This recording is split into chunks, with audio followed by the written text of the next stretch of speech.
శ్రీ దుర్గాయై నమః. నమ్ముకున్న బిడ్డలను కంటికి రెప్పలా కాపాడుకునే కన్మతల్లి ఆ దుర్గమ్మ.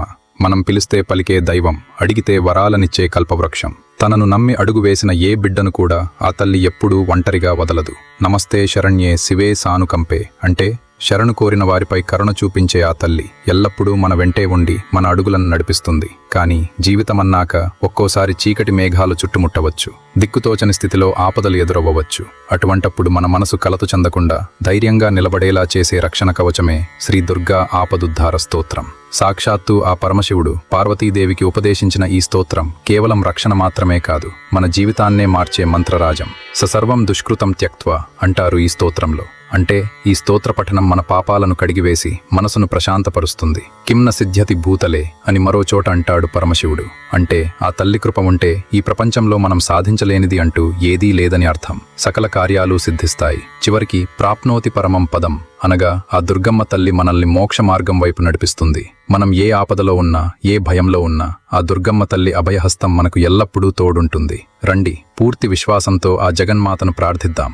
గుర్తుంచుకోండి, ఈ స్తోత్రాన్ని ఎవరు భక్తితో చదివినా విన్నా దుర్గమ్మ తల్లి ఎల్లప్పుడూ మన వెంటే ఉంటుంది.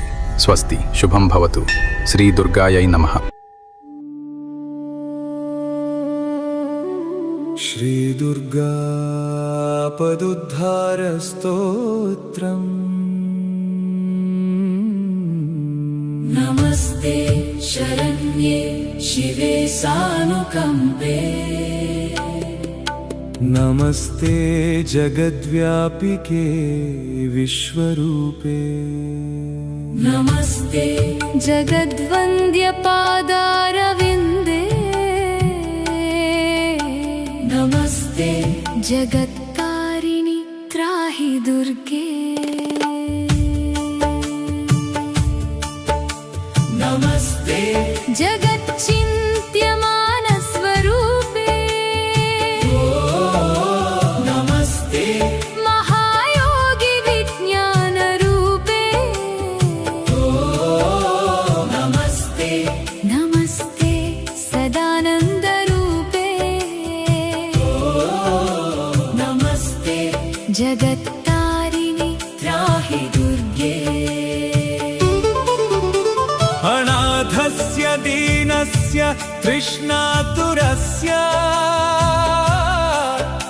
భయార్తస్య భీతస్య బద్ధస్య జంతోః